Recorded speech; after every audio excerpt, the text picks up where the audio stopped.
From the head of public service that initially you are having conversations about inviting His Excellency our President to grace this occasion, and I was asked here to come, and so my first duty is to convey our sincere regards from His Excellency our President, who is traveling out of the country on duty. You know our President, and you know how committed he is to professional growth in the country. You know, he has worked with your sector before when he was Deputy Prime Minister and Minister of Finance, and he has constantly engaged with your sector. He was here last week to address the annual conference of the prosecutors, and he would have loved to be here to address you during this 39th seminar. So I bring these regards and also convey generally our goodwill as government to ISPAC because of the work we do with you, because I don't think there is any aspect of government that functions without members of your organization. And so you have asked me this morning to talk about the coordination of government services, the role of professionals in effective delivery. Mr. Chairman, thank you very much. I will be very brief, and I'll leave behind my wonderful speech done by my wonderful team of good people. I'll just go straight to the point and say this. The theme that you have chosen for this seminar, Resilience of Accountants Weathering the Storm for Sustainable Economic Recovery, is both apt, relevant, and truly accurate for the time that we find ourselves in.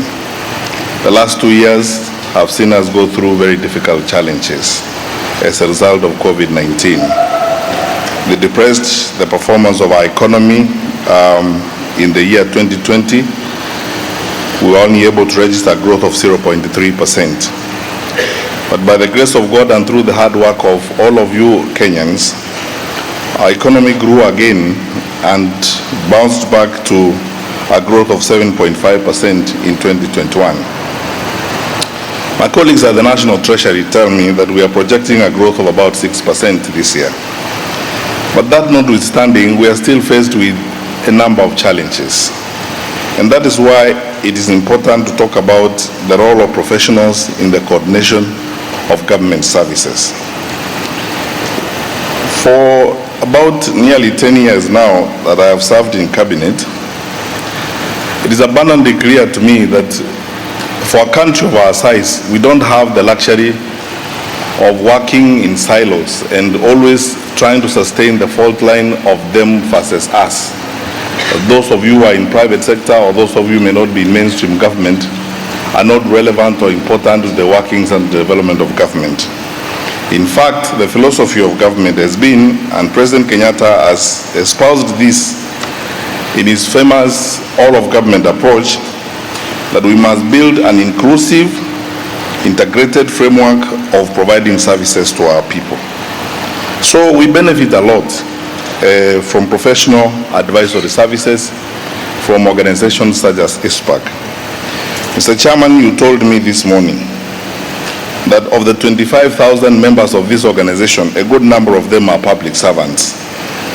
And therefore today, allow me to speak to you very candidly about what I think we need to do, all of us, to strengthen the provision of services and to effectively deliver for the people of Kenya. And I will begin by recommending this. For you and all of us, especially for you accountants, to really walk the path of recovery and to ensure resilience, we must espouse a 3P approach. That is preservation, protection, and prudent management of public resources. The challenge of our country begins with the way we use public resources. That's why I'm recommending that 3P approach: preservation, protection, and prudent deployment of our public resources. My two sisters who are here with me, our Auditor General and our control of budget can relate to some of the things I am going to tell you. For the last 4.5 years, when I've been the chairperson of NDICC, as a result of Executive Order number 1 of 2019, the President asked me to chair the implementation of government projects.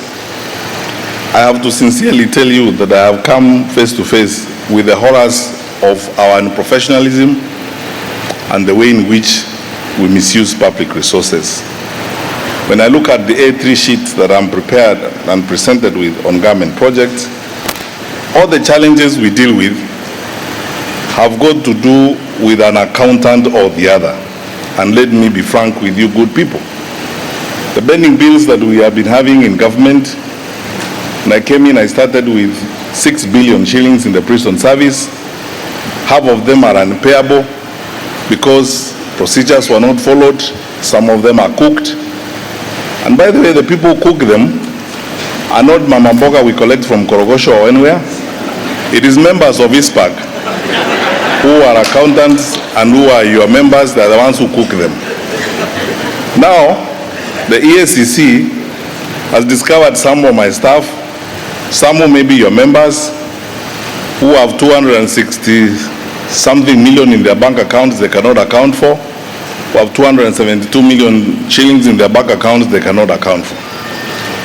I came here specifically to ask you, Mr. Chairman, when is ISPAC going to join the war against corruption?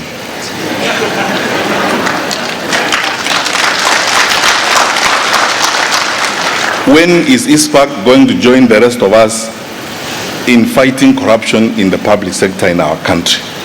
Because you asked me to talk about the role of professionals in effective delivery in the coordination of services. One role is that we must all join government and help my sister here, the Auditor General, and help my sister, the Controller of Budget, in fighting corruption. We will not preserve, we will not protect, and we will not prudently use public resources if we do not stand up and fight corruption in public service. The challenge of this country, and let me be frank with you, my brothers and sisters, our problems, if you are to list them, number 1, 2, and 3. Number 1 is corruption, number 2 is corruption, and number 3 is corruption. They have nothing to do with all this. Yes, we want to fight poverty. How are you going to fight poverty if we are not fighting corruption? If we are losing public resources every day, if government is leaking like a sieve. So when will ISPAC join the war against corruption? This morning, I had this very poetic feeling, and I was telling your chairman in the holding room that we all look forward to a day when ISPAC will buy space in the papers and publish the names of the accountants they are removing from their roles and membership on account of cooking books. Because the problem that Dr. Margaret Nyakango deals with in county governments is not caused by ordinary people who sell sugarcane and sweet bananas in Suneka. It is caused by accountants. The people who cook books are your members, are the ones who got us all these problems. The challenges that, Mr. Chairman, you pointed out about bending bills in government, the reason why we have a problem with bending bills is because of resources being deployed in an allowable manner, and the people who are doing that are professionals. So the first role that you can play in the effective delivery of government service is by ensuring that the law is followed and ensuring prudent management of the resources that have been entrusted with us. Let me be even more sincere and tell you, frankly, I don't think as a public servant we can do without you. So the profession of accounting and auditing and all of you financial experts are people we need. We need you as much as we need doctors. We need you as much as we need lawyers. We need you as much as we need everyone. But I think if you resolved as members of this profession that you are going to stand up for your country, for the protection of the resources of your country, we will do a lot better than we have done in the past. Number 2, if you look at the implementation of government projects across the board, I've never had this opportunity, now I will talk about it today. the implementation of national government projects in the country goes well, but a lot of it is hampered by poor contracting, poor advisory services. The contracting is done by professionals. It's in most cases lawyers, in most cases financial experts like yourselves. And I was asking the Auditor General this morning in the holding room, the contracts I'm sure she has seen, that I have seen, where you ask yourself the question, who on earth would enter into a contract of this kind? If this was your personal business, would you spend resources in this manner? Where we pay a contractor 40% of the total contract sum for doing nothing, because we've written contracts that allow contractors to get away with murder. Or alternatively, where there is connivance between professionals in government and in the public sector and those that are intent on looting public resources, to do so willingly, and while they are protected by clauses that write into those contracts. My brothers and sisters, we have a duty, and that duty is to preserve, to protect, and to prudently use our public resources. What I said is a 3P approach for all of us. Resilience will come if we preserve the meager resources that we have and use them effectively as we go forward. Secondly, building capacity is very good, and I like what you have outlined in your vision, in your books, and what ISPAC would like to do. As we work very hard to grow the economy, I would like us to build institutional partnerships between ISPAC and government so that we can enhance the capacity of those who provide services in the public sector. Recently, Mr. Chairman, the government has finally established or transformed the National Defense College to the National Defense University. The intention of the National Defense University is to integrate the military experience and the service that has been given at the National Defense College into the professional cadres or public service. I would like to ask you, Mr. Chairman, that one of these fine days we begin discussions with you to see how we can build partnerships between ISPAC and the National Defense University, so that the ethos of discipline and integrating a focused and strategic management of resources is also spread to the profession of accounting, so that when your members find opportunities in the public service, they understand that every resource we have is a strategic opportunity that must be managed in a strategic manner for us to move forward. We long lost the days when we used to look at security of our country as something isolated from the rest of what happens in society. How we use the resources we have and how we deploy them is a security issue, because if we don't use the resources we have effectively, we are making ourselves vulnerable, as it were, and we are weakening ourselves as a society, and thereby increasing chances of vulnerability and failure as a society. And therefore, I plead for institutional partnerships between yourselves and agencies of government, so that as we move forward, we understand that every decision we make and every deployment of resources we make must be done in a strategic manner. But thirdly, and most importantly, ladies and gentlemen, is the challenge I want to give you as professionals. Let's not delude ourselves. We don't believe as the executive branch of government that in and on our own we can successfully fight corruption. The war against corruption must involve all of us. It takes all of us to build a society of integrity. It takes all of us to preserve and protect and prudently use our resources. What that means is that each one of us, beginning from our individual capacities to institutional capacities such as ISPAC, we now have to stand up and rise up to the challenge of dealing with the challenges of integrity in our country.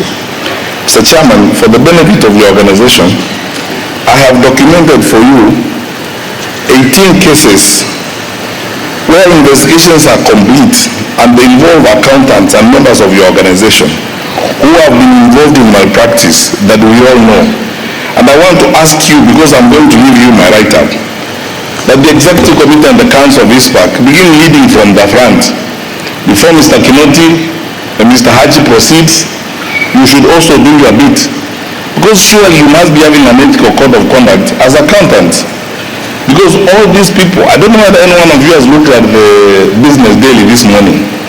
All the stories on page 1 are about corruption. Which parastatal is not paying X amount of money, which claim is fraudulent. And in each of those, if you look at them, members of our wonderful organization called ISPAC are involved. So, Mr. Chairman, it's indeed the time for us to begin that crusade together with you, so that we can deal with these issues and see how best we can clean up our country. No one is going to clean our country for us. We will do it ourselves. All those great countries we admire and all those great economies that we talk about and make reference to were done and built by the citizens of their country, and they were done through sacrifice. The independence of this country that we enjoy today, our nationhood, was paid for by some people's blood. What we are being asked to do as professionals to try and build our country in terms of upholding very strong principles of integrity is less than what many people paid before for this country. So I challenge you, especially after I leave these cases behind and the Auditor General is here as my witness and the controller of budget. I hope, Mr. Chairman, by next year we will hear a story about what your council finally did with these cases, because they have been investigated. The information is there, and if you need more, you can get from Mr. Kinoti and Mr. Haji and all these wonderful people at the EACC, and look at all these things. I told you when we spoke about the invitation to come here, I said, I love niceties of coming here and saying platitudes and reading a speech and saying, oh, it's an honor to be here. Thank you so much. It gives me great pleasure and emotion to be here. Those platitudes are good, but I think it's time for us to be honest with one another. I don't want to wax lyrical and PR driven by saying it gives me great pleasure to be here. It gives me great pleasure to be here. I'm happy to be here, yes. But let's have a honest conversation about our country, a honest conversation about how we are going to move our country forward. We can't just come to public service or public events like this, do nice things, become poetic, and say how grateful we are and how honored we are to be here before you, and then we get into the plane and go back to Nairobi. Then next year again, a set of people come, they say how grateful they are and how honored they are, then they go back to Nairobi.